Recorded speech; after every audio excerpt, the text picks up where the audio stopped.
Hello and welcome to another episode of Sports and Songs podcast. We're on season 5, episode number 34. Tonight's the sports edition. Andy, it's June 24th. Now, Yes. Andy, 1 week from today, it's going to be July 1st. So the summer is kicking butt right now. We have a week to go. Lots of things happening. Yep. I'm sure you'll bring up all the updates for the listeners. But we can start off with a trivia question.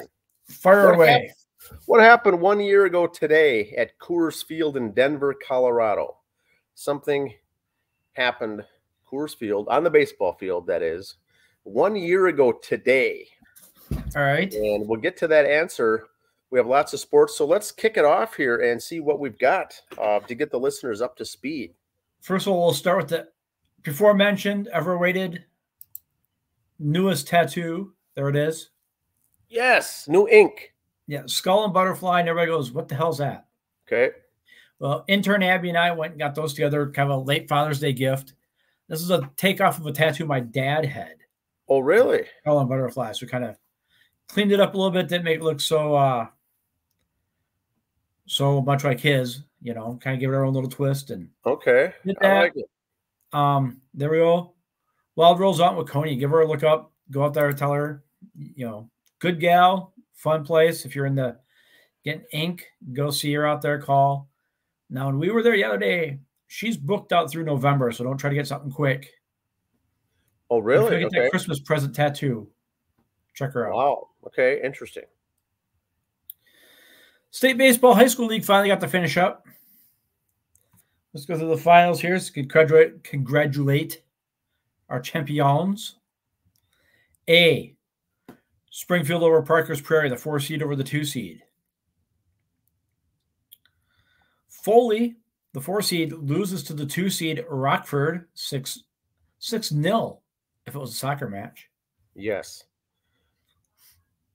Then Sunday, Totino Grace over Montemita, the 4 over the 3 in the AAA. Totino Grace is your champions there.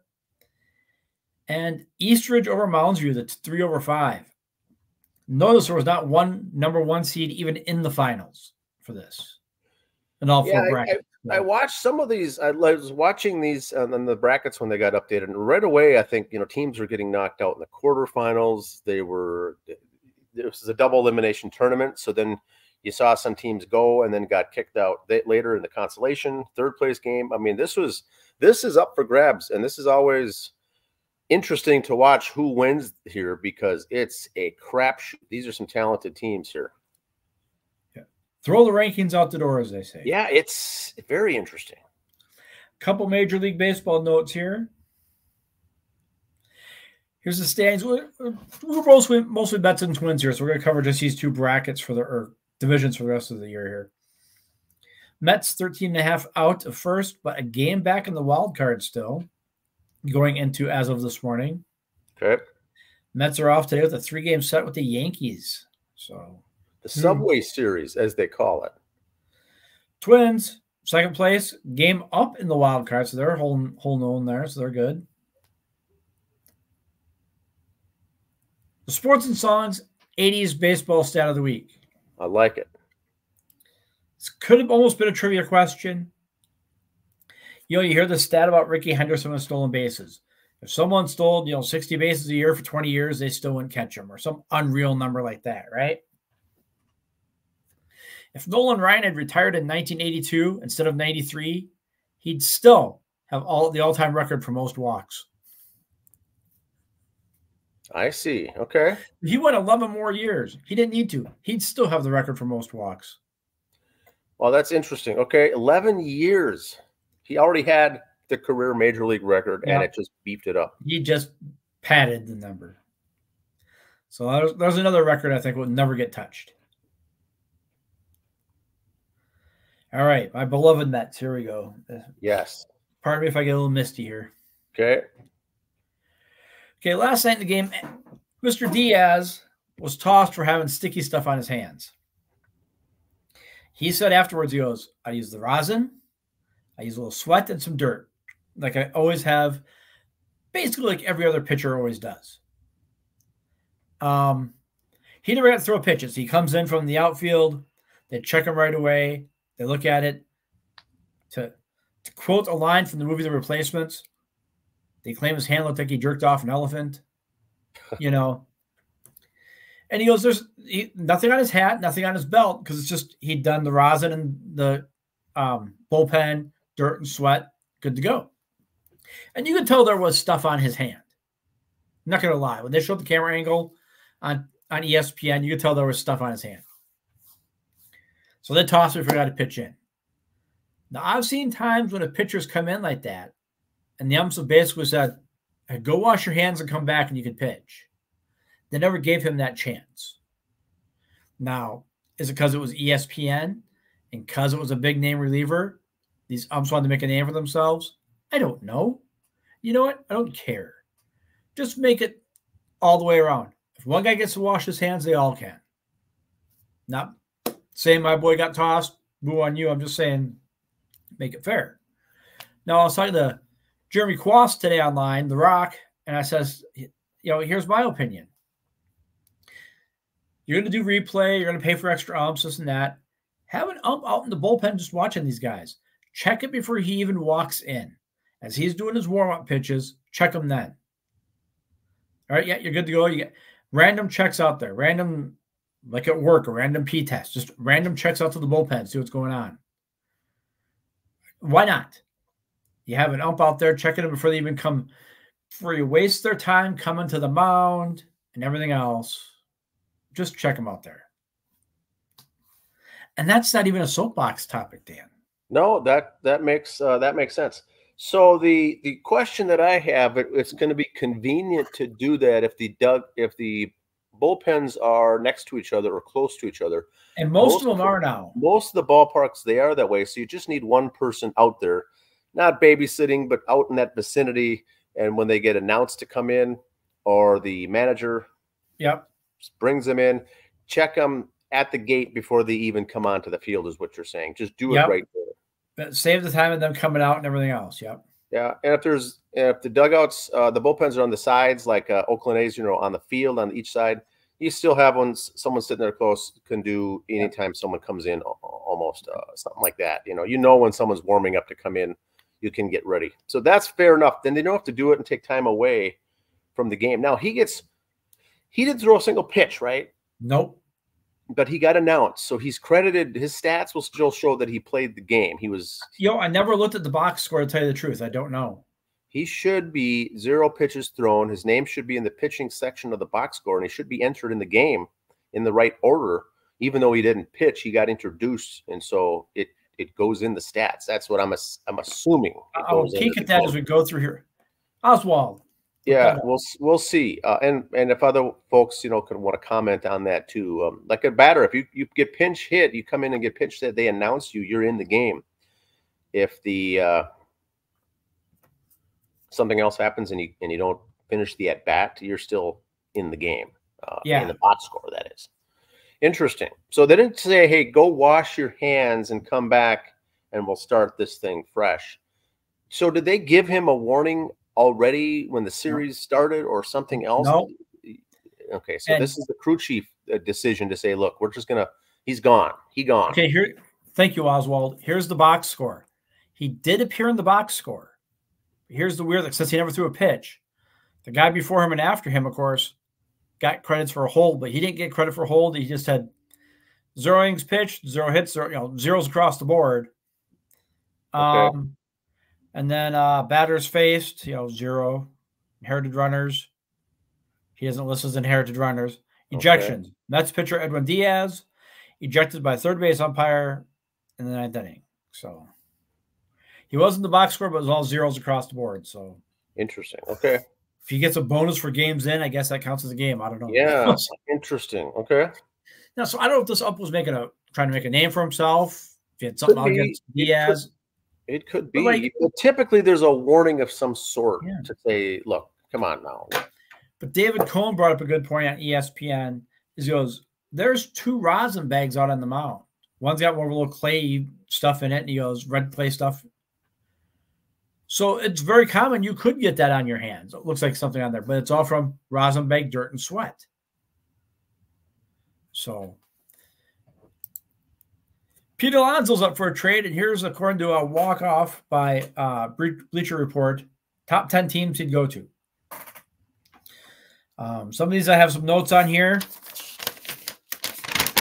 The polar bear choices here. Whoops. So choices I got to the Yankees. He'd go with pitcher Adam Ardoin and some cash for a pitching prospect, Chase Hamilton, if he went to the Yankees. The Astros, but they got no one to give up. They sent their first baseman down and cut him. So they went, oh, the Astros need a first baseman, but the Astros ain't got a pot to piss in and no one to trade for a guy like Pete Alonso. So you can cross the Astros off there. The Kansas City Royals, he'd go to Kansas City along with some cash for third baseman Caden Wallace, who was their number one prospect for the Royals, and left-handed pitcher Frank Mazzato, who's their Royals' number 2 prospect. So the Royals will give up their top 2 prospects for Pete Alonso and some cash. Wow. And that and I like that because you look at Kansas City then. You got Alonso, who's still fairly young, contract coming up, and Witt Jr., Bobby Witt Jr. over at third. That's a nice foundation. Yes. And that means, hey, we're in it to win now, not next year, not in the future. It's this year. The Giants had one out there wanting to give up their third pick, their number 3 overall. Carson Whisenhurt. He's a left-handed pitcher. But number 7 on the list there, the Twins. And this is from multiple sources, meaning 2. Yes. All right. Prospects. Luke Kenshaw and David Festa. Yep. And Alex Kirilloff for Alonso. Interesting. So that one I kind of like too. For both, that's when the Mets getting some nice arms there, some nice bodies there. That could be interesting there. Seattle also had an interesting one. Some of their top prospects they'd give up. So a lot of these teams are on there are giving up top prospects for him. But you got to remember it's a contract year for Alonso, so you have to re-sign him after this. Okay. So some of these teams are giving up top picks. It'd be a rental for the rest season. of the year. A rental guy for the rest of the year. Probably not sign him long term unless, like you said, a Kansas City team looking to build a base with Witt. That could work. Or even here with us with the Twins trying to build a base. But yeah, I like what you mentioned last week on the show. You know, the polar bear, Minnesota. You got the White Bear Lake. The White Bear Lake. I mean, it's just for the number of memes that could come out of this. The Hams bear and the polar bear. Yes. Now let's think back. If you recall last year, our friend Tom Ball Tuesday had a little contest. What team's going to lose a game because of a clock violation first this year? Okay, yes. No one did. Too bad he didn't do it this year. Walk off on a pitch clock violation. Are you serious? Yes. Go look it up. Fox Sports had it on. Colorado won a game on a pitch clock violation walk-off. Full count or 3 balls, bases loaded, bottom of whatever inning it was. Last or later. Must have been the 9th because at Coors Field and they won it. So, yep. And you have a pitch clock violation. You don't start your pitch or your wind-up delivery, whatever, until a certain time of the clock. He missed that. Yep. It's rung up as a ball. Take your base. And the runs comes in. No pitch throw, and the game's over on a walk-off. Yep. Seeing it all now. That's interesting. Got some WNBA stuff here. Here we go. Just some standings. Now, for their playoffs, they put them all together, East and West, but we'll break it down here to kind of show you where we're all sitting. Here's the East, of course. New York Liberty in first. Connecticut Sun second. Their Atlanta Dream is 7th overall, but 3rd in that division. So that's what the numbers are. That's overall. And of course, in the West, you got Minnesota, first in they're about 3rd overall. And Seattle, and et cetera, et cetera. There's a defending champs 5th, 4 games out. Los Angeles, just watch them drop because of the injuries. So exciting times. Now here, they got their all-star game coming up. This is how much fan voting, either online or following the game, has changed.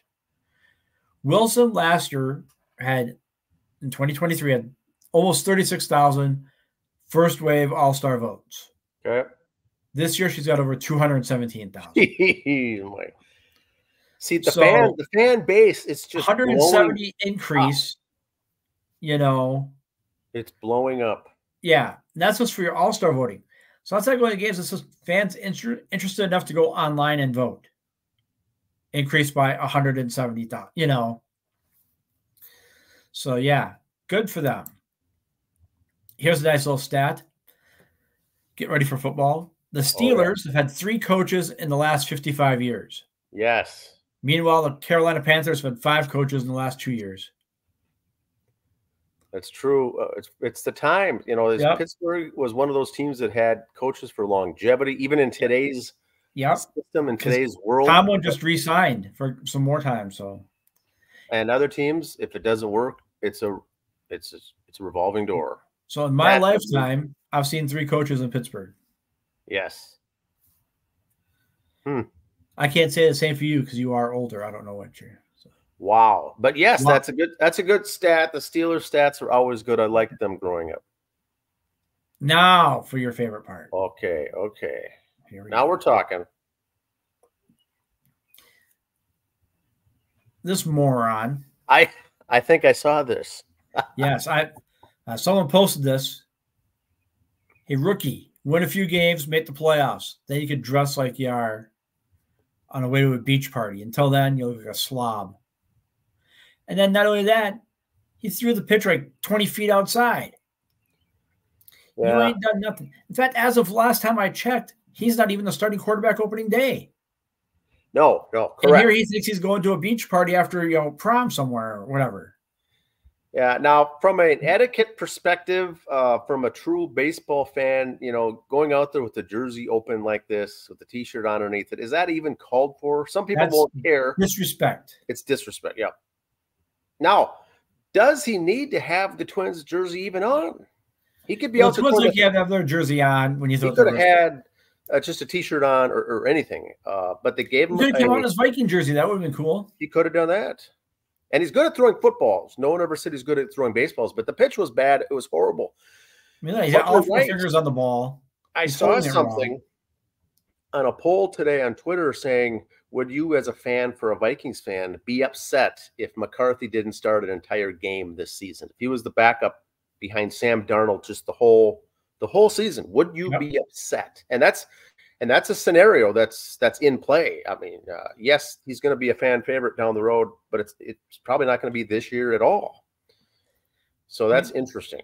But he's the jersey baseball wrong. Just the jersey open. That now no one for the Twins wears 9. Is that why he was able to use that for this? They let you wear your number if you're from another sport. Okay, but he's going to wear 9. So. But is there even a number 9 for the Twins? I'm not sure if there even is. I can't think of who it is. So that's probably made it not as awkward, I guess. But I figured I saw this and I thought if you may have this on as a soapbox topic. Yes, this was I'm not a fan of this kid. He's not making me very impressed with some of the stuff he's done. But from an etiquette standpoint, from a respect standpoint, he's kind of making the wrong choices, doing the wrong things. Not looking very good there. Is there in here? Let's see. Looking for number 9 real quick for the Twins. Let's see, 54-12. I do not. Yes, Trevor Larnach wears number 9. Oh, yes. Okay. That's interesting. So anyway, but McCarthy, do something. Win a playoff game. Make it to the playoffs. Don't look like you're like trying out for the remake of 90210 or something. So, and here's a question for you, Andy, and the listeners out there is, I don't think that the Twins have a slot open, late in the season or mid-season like it is now to throw out the first pitch for the first-round draft pick. I haven't seen a defensive end. Has Justin Jefferson done it in the past? Maybe he has. I don't know. But I don't think they have first-round draft picks throw out the first pitch at a ball game. But they're making the exception because this is a big deal, kind of a big shot. It's a flashy name, and that's why they did it. Now, it could have also been there was a cancellation of throwing out the first pitch. So they said, who can we get as a backup? Bring on Mr. JJ. You know, that's you know as well as I do, though, they have 2-3 first pitches. The schedule out so far, just the same as who sings the national anthem. There's 81 home games. Those are scheduled out pretty far in advance who's doing those things. And like I said, there's 3 people throwing out the first pitch. But JJ, who knows? They probably, I don't know if they would have put fans in the seat to watch this, but he's a name. It's a big, flashy name. Whereas in the past, I don't know if they had first-round draft picks, you know, throwing out the first pitch like this. They have a couple 3 first pitches a game. I haven't seen, you know, Christian Ponder, you know, in years ago doing this. Unless they kind of say, hey, we'll keep this spot open. You can always call in local celebrity or whoever's in town for a concert and do it last minute if you had to. No, you're correct. You know, football training camp has not started. Who's to say that JJ McCarthy isn't even in town? So maybe he was in for the day or something. Yeah, maybe he is. Maybe he lives here. I don't know. God, I hope not. Good point all around, though. It's an awkward picture. Everybody's posted their pictures. Wish I was at Bellfield. So I got some town ball standings here for you. Oh, yes. Crow River League as of this morning, South and North Division. Young America 10-1, game and a half ahead of Plato. Our friend Joey Monow and Broughton 9-4, 2 games out. Speaking of Broughton, again, thanks to Ryan Grams last week being on. The Randy Shaver thing was canceled this weekend, so no pictures of me and Nick from 93X to post. That's right. Yeah, there were supposed to be 3 games and a bunch of folks up there, and nothing came of it. So if you'd sort of donate to Randy Shaver. What they'll do, Andy, correct me if I'm wrong, they'll set aside that money and roll it into next year, or do they still, the money that came in? They'll probably still do it this year. I don't know. I'm guessing they might use the same location next year. I don't know. Cancer Research Foundation. So it's still a fundraiser. They didn't hold the games, but they still raised money. Okay, interesting. You can still reach out to, go back to our episode, just reach out to the Broughton Bruins team. Venmo accounts there, and just donate Randy Shaver on there, and they'll take care of it from there. Yep. North Division, Waconia, game ahead of Watertown, 5 games ahead of St. Bonnie. So the fun begins there. But as of right now, Watertown has a tiebreaker with Waconia, but Waconia's got, here's where I get confused on stuff. Watertown's got the better winning percentage. When you figure out games behind in that by games played, Waconia is technically in first place. Yeah, this, and I've seen this too. This is on the CRVL standings website is where you took this screenshot. Yep. Technically, that Watertown should be, it's always descending order by percentage. That 900 needs to be first place. But when you look at wins and losses, how many games you go ahead and behind by wins and losses, Waconia is a game ahead. So 3 more wins, 1 less loss. And maybe that is, and maybe so there's some kind of etiquette like that. I've always just seen it the other way, but when it's done, it'll all make no difference when the season's done. Now, they've got games to make up. The Crow River had a lot of rainouts the last couple of weeks, as did a lot of Minnesota teams. And so you're going to see a bunch of catch-up games. And so a lot of teams playing a lot of nights of baseball. And remember, keep in mind, these are working folks that work and have jobs during the day. So I think it's going to be tough to get the normal guys showing up. It's going to be maybe not the same lineup, not your regulars every single game to make all these games. And there's always injuries, and pitchers need a certain number of days off. So, well, and I'm just going to use two teams as examples here, and I don't mean to make fun of anyone who's going to make examples. So say, I'm trying to see here. Say Young America has to make up a game against Norwood. Look at the standings. Young America might go, you know what? My studs don't play because we got 2 more games in 3 days after this. So you don't have your aces there, and Norwood pulls a rabbit out of the hat and beats you. And that's the interesting thing with the Crow River. The win-loss records are very different. But I attended the Waconia game against Mayer the other night, and that Mayer squad is chock full of young college guys, like actual college players, and college season just ended. I mean, their criteria points were double the amount of Waconia, and Waconia is stacked. Yeah. So any team there can win based on pitching and whatnot. So you do have to use your pitching wisely, and you want to win your games to win, all for seeding. and it may say, like you stated, let's use a weaker guy to beat an easier team, and let's use a big horse to beat the good team. And then if it flip flops, then you're really screwed. So, and with everybody making the tournament, seeding's really all you're really playing for in the regular season. And so here's the other thing that we forgot is, because and we're talking about this on the interview with the bonus show with the Waconia team. This is all Region 7C you're looking at here. There's no other teams that come in for the tournament, no other teams that leave. Their tournament for the region is just this. Yep. But the low-hanging fruit have to play a best-of-3 series to make the regional tournament. Only 8 make the Region 7C tournament that's going to be held in Cologne. 8 teams only make it. And that's a double elimination tournament with half the teams going to state, 4, half the teams going home, 4. But there's the top 2 in each division get a bye. Is that correct? They might. I'm not sure. But the other teams, you have to get out of that first round first. You got to win a series of 2 out of 3, and usually there's one upset in the mix. There's usually 4 games that go 3 games, and then they decide who drops off, and then you actually play the actual regional tournament. But there's 16 teams in the region, but the region tournament, Region 7C, that's hosted in Fritz Field in Cologne this year, only is made up of 8 teams. So you have to qualify to get to the tournament. Yep. And last year's a couple of years was easier because there were some teams that were out.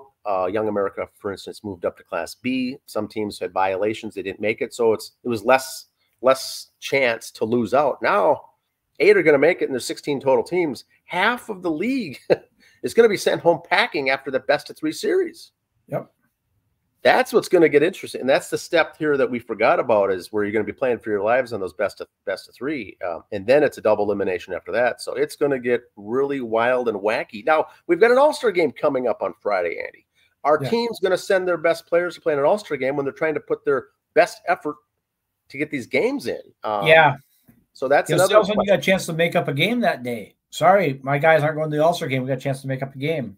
True. It's interesting scenarios because of all the rain. Because, I mean, if a lot of teams cleared that day for the All-Star game, I would say, sorry, All-Star game, let's make up some games. Now, Andy, you're right. I am willing to bet there are no games scheduled. Yeah, if everybody's got people going to the All-Star game, cancel that and make up some games.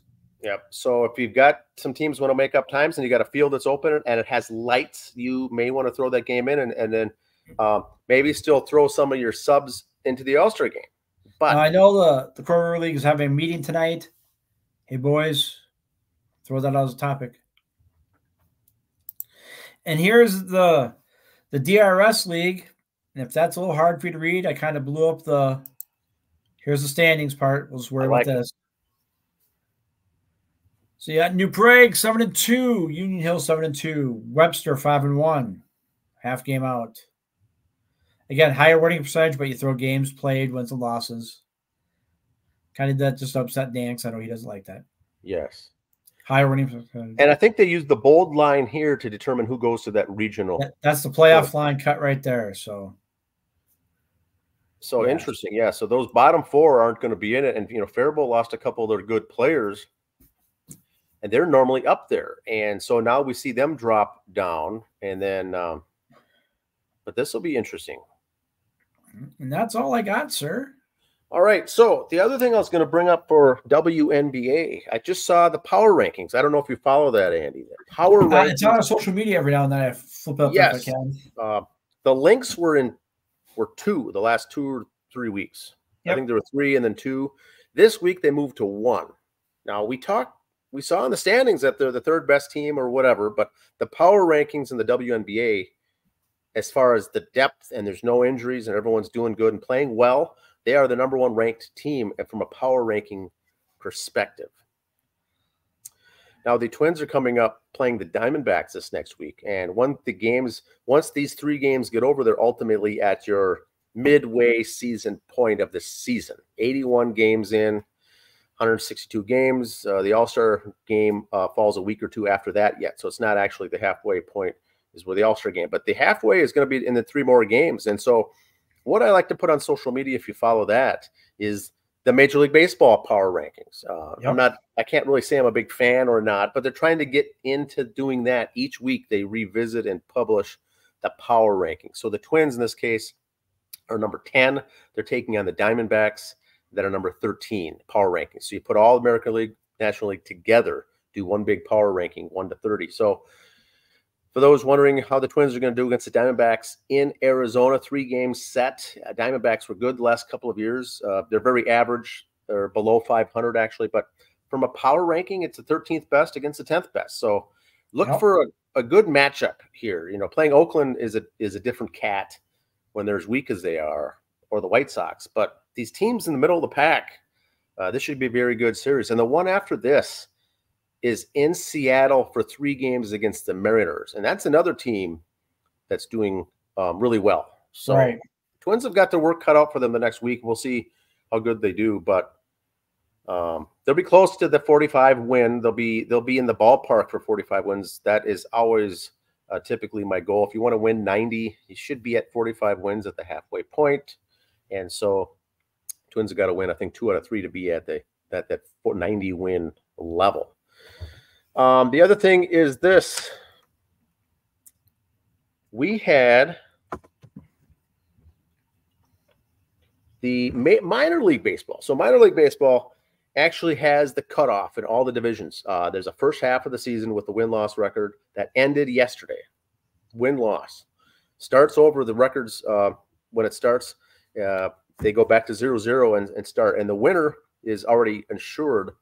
If you win your league for the first half, you go to that playoffs, the postseason, as the champion, and everyone else starts all over from scratch. I've been posting some of the Minnesota Twins affiliates, and they're all right at about that 500 level.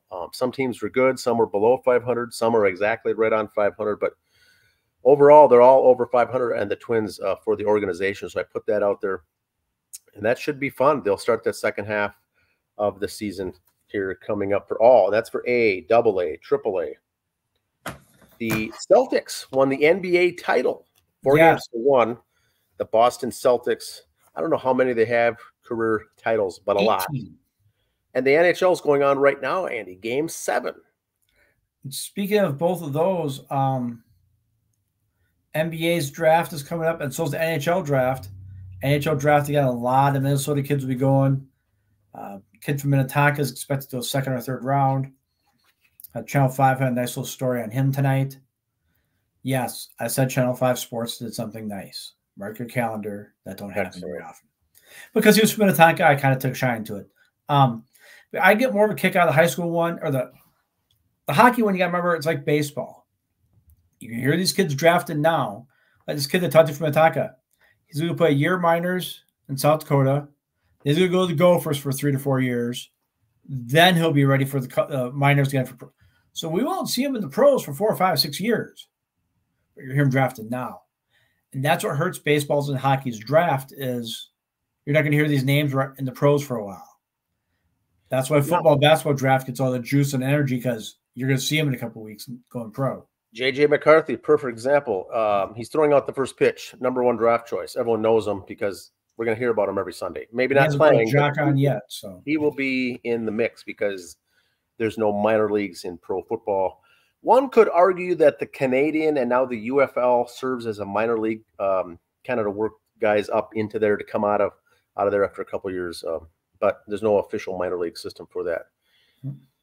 Yes, so that should be interesting. Coming up in July, the 2nd week of July, there's a thing called the Pan American Masters Games. It's going to be held in Cleveland, Ohio this year. It's a Masters. It's like the Olympics for Masters, which means it's an over 35 tournament. Okay. Over 35 age for archery, cycling, marathon running, sprinting, track and field, baseball. There's sports. There's basketball. There's 3-on-3. There's cycling. All these sports you can think of. I think there's 25 sports. But they rotate around every year to a different city in a different country. It's never been to the U.S. except for this year, and probably won't be again for many years. So Cleveland, Ohio is hosting that. I will be putting some updates out in July when that comes out as far as giving updates and things. Registration is closed for all of the events. The track and field events is, once again, it's 35 and up. You can register for 45 and up, 55 and up, 65 and up.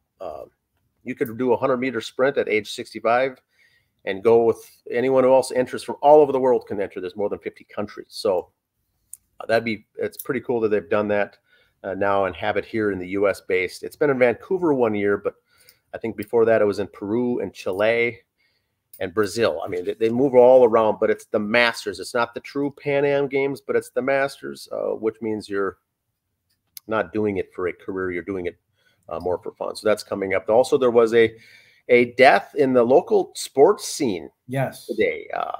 Tegan Martin was killed in a one car accident today. Now, if you remember, we've covered Mayor Lutheran over the years, especially in football. And this was a big tight end that went D1.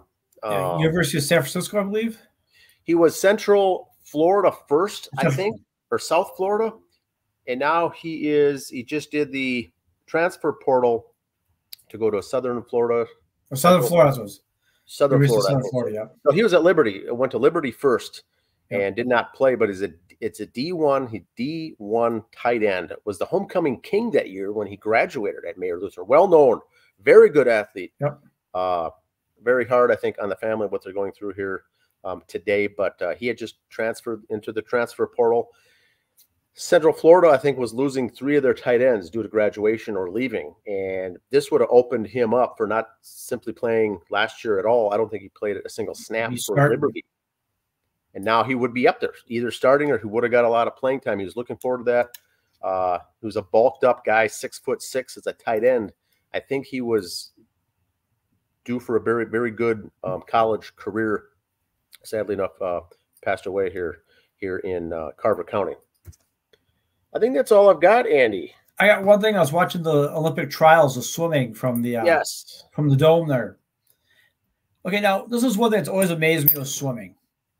You know, they look so close, and you see that guy at the very end. It's like, oh man, he was last. Boy, he sucked. But he was like a second and a half behind, but it looked like he was forever behind. Katie Ledecky, female swimmer, won one heat by 20 seconds. I mean, she wins. She's sitting there waiting for everybody. And then the second place gal comes up, and she had to wait like another 5-10 seconds for the rest of the group to come up.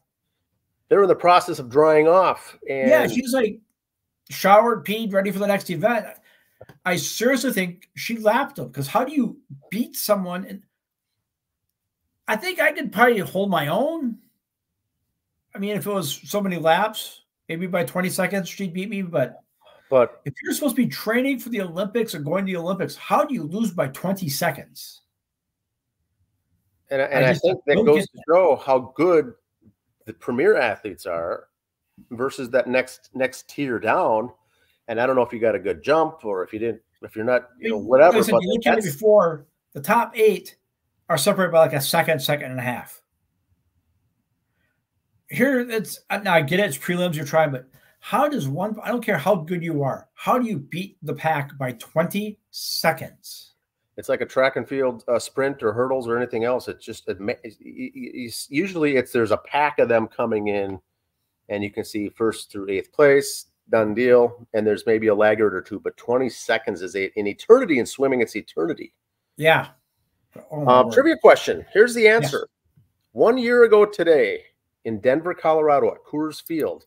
Now, there's high altitude there. We get that. But the Angels came to town and won 25-1. Oh, my. Over the Rockies a year ago. But the thing that we're bringing up for the trivia question, which really isn't a trivia, it is more of a note. A side note. A side note. That game, there was 3 home runs by 3 individuals in order on consecutive pitches, Andy. Oh, my. Consecutive pitches. The pitcher threw 3 baseballs, and Mike Trout hit a home run. Next up was Brandon Drury, home run. Next pitch, Matt Tice, home run. 3 on 3 pitches. How often does that even happen? Typically, a home run or a walk or something happens, you're going to be taking. I've heard back-to-back every now and then, but not back-to-back-to-back. And now what has been done is the back-to-back-to-back home runs, 3 in the order. but not on the pitches, not on the consecutive pitches. There may be back-to-back home runs or so with pitches in between, but not consecutive balls. This guy threw 3 balls and 3 left the park just like that, without any single ball thrown in between. So that's why I read up that tonight, kind of an odd piece of history. That's all we've got here for sports. Next week's July, we're gonna have the College World Series games done. The NHL will be done. Minor leagues will be starting with their second half of their season, and then we'll be talking All-Star game after that. Yes. And then once again, next month, Olympics, Paris Olympics. That's all I've got for this week. Enjoy your week, everyone. Have a good one.